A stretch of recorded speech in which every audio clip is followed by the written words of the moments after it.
Hi, this is Shane with the Rational Trader. It is pretty late on Friday night, March 1st. I don't normally do a Friday daily video, but this was such a dramatic move that we caught in the euro that I thought I'd put this out. 107 ticks here.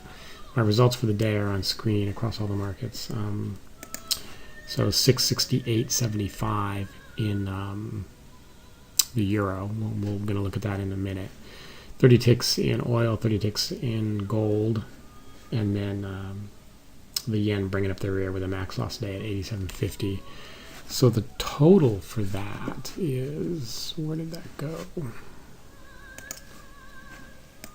The total is 641. All right, so let's take a look at the euro here. So we start off overnight. So here's the London Open.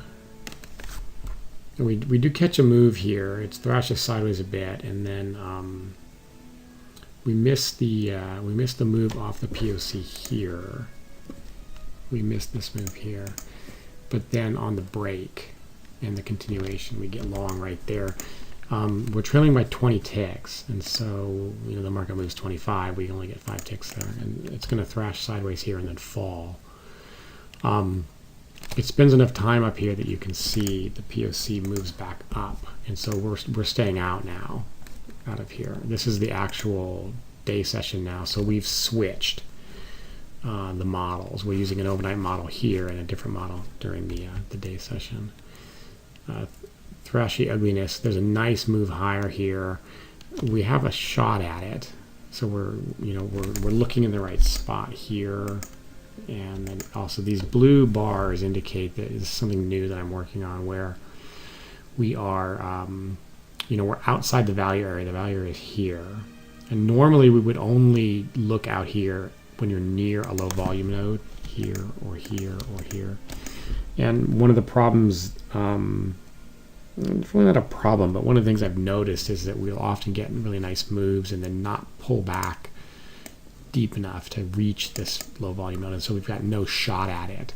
So I've been testing this out this last couple of weeks, and the concern is that without a low volume node to help you pick your spot, it can get really noisy and you might get eaten alive. I haven't seen that happen yet. I do see lots and lots of codes show up, which makes me nervous. We want to be selective given the noise in the markets. What happens here, though, is the market peaks out and then falls down. And as we come back into the value area here, this is just a normal code here that we've been trading for quite some time. We break lower there and we get short.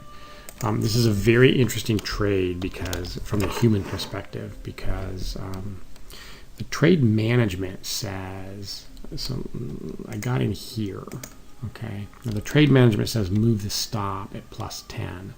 Plus 10 is right there. So it thrashes sideways a bit at the value area as the market is basically deciding, am I going to bounce off that or fall through it? And it's interesting because if you're sitting here watching it, the market goes, it thrashes sideways a bit, then it goes your way. And now you're feeling okay. But it doesn't actually go far enough that you move the stop. And then it retraces kind of hard against you. And if you're watching this, you're just like, oh, I'm gonna get whacked. The stop is actually right there. Okay. And so what's interesting about this is that if you did get your 10 ticks and got your anxiety relieved, you'd get stopped out right there when you move the stop to entry plus 1, and then you'd miss the nice move. Okay, but because we're using the machine, I wasn't watching it. I wasn't here. This is 7:30. I stopped looking at the markets at 7:15. That's when I walk away from the trading room. And so as it happens, the machine gets me short, and then doesn't quite reach my first target to move my stop, and then almost stops me out, and then it rolls over nicely. Okay. And then what happens is on this price action here. It's this business here where you fall and then advance and then fall again. That price action is an add signal. All right, and so the system automatically adds right there and then resets the target. So it resets it to, break even plus 50. So you're aiming for 50 ticks on both targets is what you're after, is the average. And we do this because if we get an add, then the hypothesis is that the market will continue to move in that direction, and we don't want to stop at the original target. All right, so we add here, and then the target got moved down to here.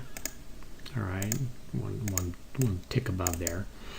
And then we hit that targeting and we're out of both contracts. Okay, so for plus 68 and plus 34. All right, this happens to be another just amazing exit. The same thing happened yesterday, but it was on a move higher. And so a couple things here. In the euro, we're trailing by 20 ticks, not by 15, which lets you survive. Let's see.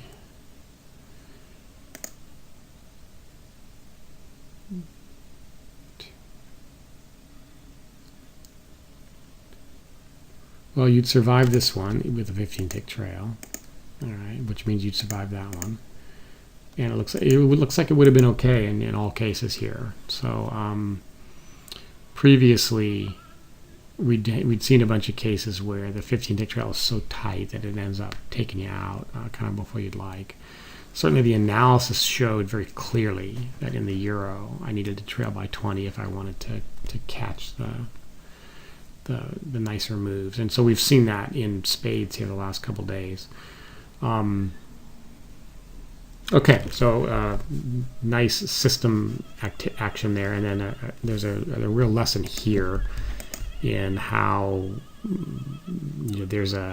when does this trade start? This trade starts at 7:27 and through 7:48. That's 20 minutes of agony that you're putting yourself through if you're sitting here watching it, all right, which you can avoid simply by letting the machine do the work.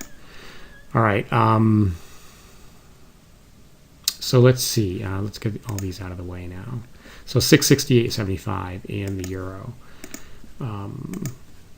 Hang on just a second. Let me get the other sheet up, the other paper or window up. All right, so that is the 225. Is that right?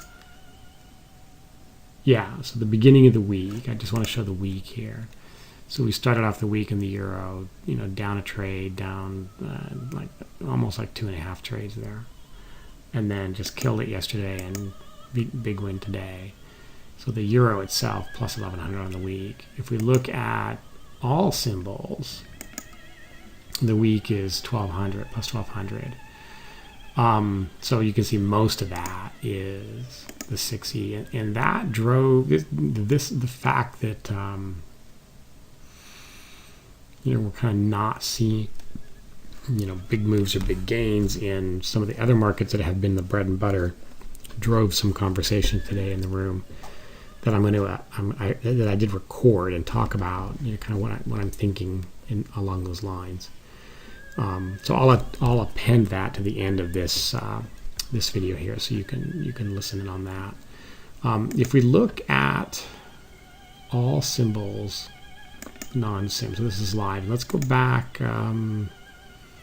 See, we're at 225. Let's go back to here. It's a couple weeks. Let's go back further, a couple weeks, because what we've seen is, let's go to the beginning of February. So that's here. And so, one of the things we've talked about is what we've been doing in February is taking a defensive posture, being conservative, and then being, so that you're in the market for when the opportunity comes along. And there's certainly what you're seeing here this week, all right, but there was this really sort of long stretch here where we're just kind of eking by here, right? We look at the running P&L. At one point, we're down 353 because we had a couple of nasty days in a row here, and we weren't really making any gains. And so we were talking about the methods that we go about looking at the machine learning output and how we sort of try to filter out all the noise. And this is a very nice week, all right, and the results in the euro and this big gain here on the Monday was the yen, are, they're gratifying, but it's unsatisfying because I'm not quite seeing what I'd like to see is, some nicer runs. They don't have to be this big, but nicer runs in oil, which is a market that typically has decent moves. And so I just kind of haven't been seeing that. And so I'm taking a look at how I go about doing that analysis. And we did an experiment in December that yielded pretty good results. Then we tried something different, deliberately sort of swinging the pendulum the other way in January, and that was not as profitable, or not profitable at all. And so while the result was bad, the data that we get from that experiment is good. And then this month, February, I'm kind of not real satisfied with it, just because I feel like we're getting nickel and dimed here, and I'm trying to understand, what's going on there. Is there an action I can take, or is it just one of those times in the markets where things are ugly or not working out for you? So I'm not sure yet. I'm doing quite a bit of work, and again, right at the end here, as soon as I'm done talking here, I'll append the conversation we had this morning about something I'm thinking about in terms of looking at that.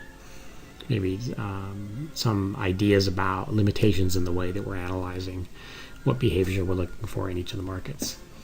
In any case, a pretty nice day today. So we will see what March brings for us. And that is it for this week. Take care. All right, so we're talking about the analytical process that we go through and how can we improve it or refine it. So I touched on this in last night's daily video.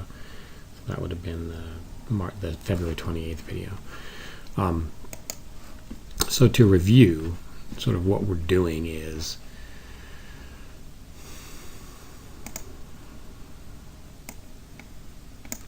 we're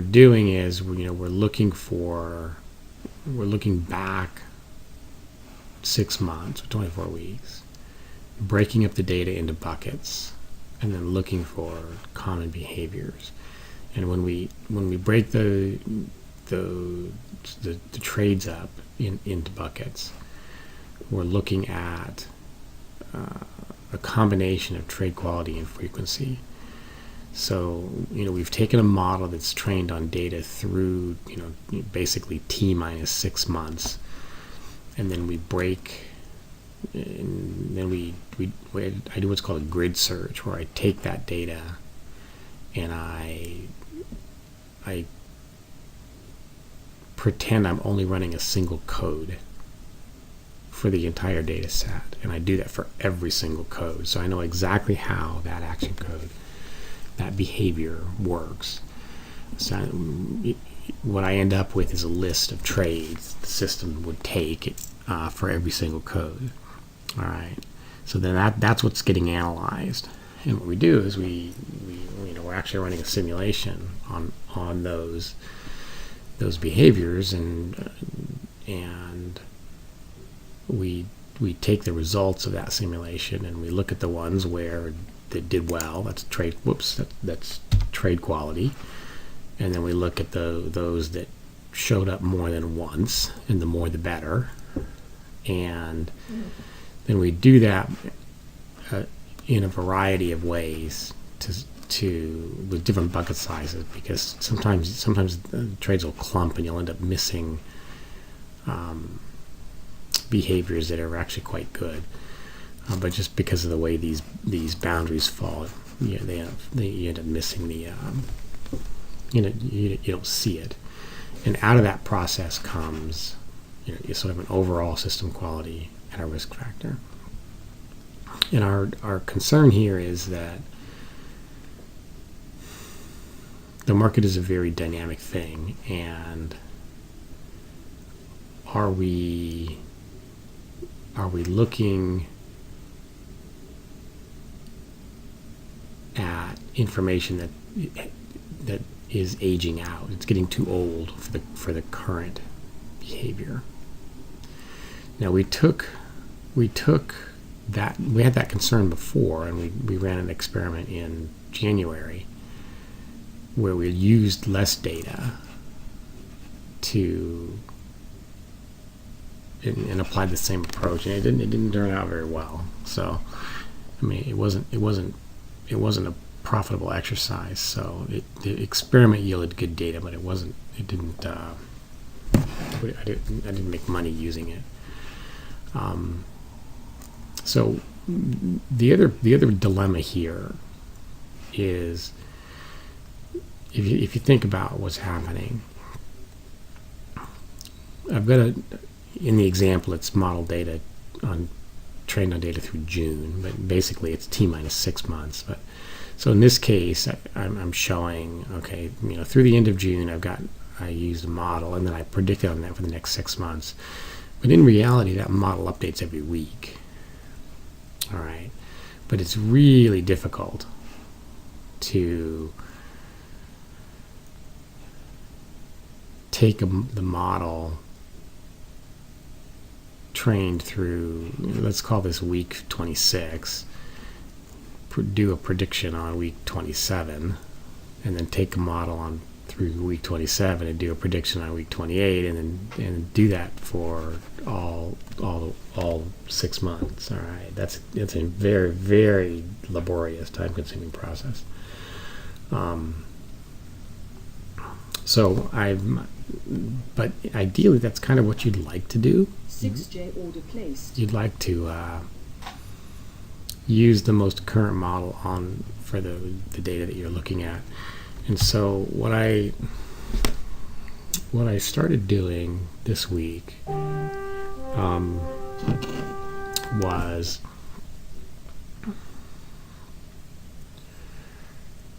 break it up into chunks of 4 weeks, where you take the model, for T-minus 6 weeks in this case. You're gonna run that same process of doing predictions and looking for common behaviors, and then you're gonna actually get your answer. So this is the action codes I would use based upon the analysis of this 4 weeks, and then run that simulation on the most recent 2 weeks. Okay. Now I don't know if that will work over time. And so what I did is I went, okay, well, what if you just did that every 2 weeks? What would that look like? And so if you look at, let me bring up the spreadsheet. If you look at here, I want to take this concept of, all right, show me, the last, go back 2 weeks, and then show me use the model from 6 weeks ago, run your prediction on 4 weeks of data, do your analysis, then take that analysis, all right, and apply it to the most recent 2 weeks. Okay. And so we're not looking, this is a much more realistic scenario where the analysis that we're doing is then being applied to data that is not in the analysis. So that's maybe the flaw that exists here, is that we do this analysis and we say, okay, well, this is what we see commonly, you know, in the data, but the actual, you know, while the model itself was built using data that it's never seen before, the analysis is done using data that has been seen. All right, and so with this case, what we're doing here is we're doing the analysis, all right, getting the actions, and then, okay, taking that, and then applying them to data that the market had, no part of the system has ever seen. And so, and it's very recent. All right, so what I wanted to do was take this idea, and I can demonstrate that this will work well for the last 2 weeks. But does that work reliably? And so what I did is I just went, all right, well, if I want to take sets of 2 weeks, that's what these D&E columns are. The yellow row, there was no model created that week. All right, so, you know, the end of last week was the 22nd, so that 2 weeks. The end of the prior week was I don't have a model for. The end of the week before that was the 8th, so that 2 weeks, and then the 1st, and then the 25th. All right.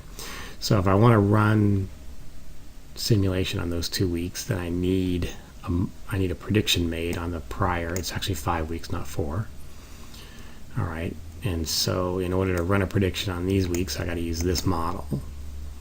So what I do is, what I did last night and yesterday was, you know, I broke up all the data into these different files that contain 5 weeks and 2 weeks of data for these 4 sets. And let's just hide this one. All right. And then I got the January 4th model, and I ran a prediction on this 5 weeks, and then I went and got the model for this period, it's actually the 2.8 model, and I said, okay, you know, using that 2.8 model, show me what would have happened if I used the analysis from this set of weeks. And I have all the data now. I did that also for for these other periods. Okay, so I've got, just walking back in time, a week at a time. If I ran this process here every week or every 2 weeks, and, you know, what would the result be? And I'll get a really, really clean answer, because there's no ambiguity about, there's no possibility of backfitting, since the analysis is being done on one set of data, and then you actually are using data that the analysis wasn't part of to simulate, to see how well you did. So we've actually taken it one more step. If you think about it, we train the model on data, and then we run that model on data that the machine's never seen. But we do an analysis here, and if you're not careful, you could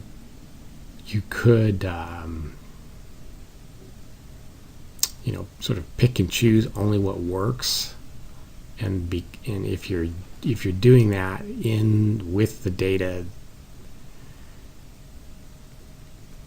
then you could get a skewed answer. So now I'm completely eliminating that possibility. So this data here is being, in the last 2 weeks, is using a set of behaviors that come from an analysis that did not include this data at all. And the analysis itself was run using a model that's never seen any of that data. So there's no possibility now of backfitting or anything like that. But does it work more than once? So I showed in this first one here, I showed myself, okay, yeah, that would have been a reasonable profit for these 2 weeks. But does it work reliably? And so I went off and built these data files and grabbed these models and ran these predictions and did the grid searches. And now I'm at the point where this coloring is helping me just keep track of it all. So the model ran the prediction, and then I ran the grid search, and I created I created what I needed to do the simulation, and now I'm actually doing the analysis. That's what this last column is. So I'd kind of like to finish this process first before I sort of release out the new outside the value area stuff and see, okay, well, is this a better way to do it or not? If it is, then that changes things a little bit for me, because this is a fair amount of work. And to do that for every market would require, I need to put in some automation in order to do that. But it's like everything else. You got to do it manually first to understand what to automate, and then you just go do the automation. And so in theory, you've got every week or two, you're going to get a new set of codes that are based upon, this process here. And it's just not clear to me yet if it's a good idea. It has a logic to it. Now let's go find out if it works or not. So we have a hypothesis. Let's go test it. So that's why I'm in the process of testing it.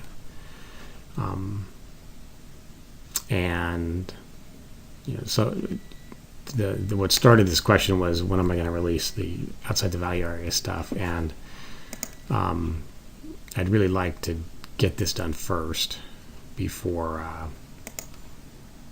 I do that. I'd like to understand that, if this is a good idea or not. Am I going to go down this path or not?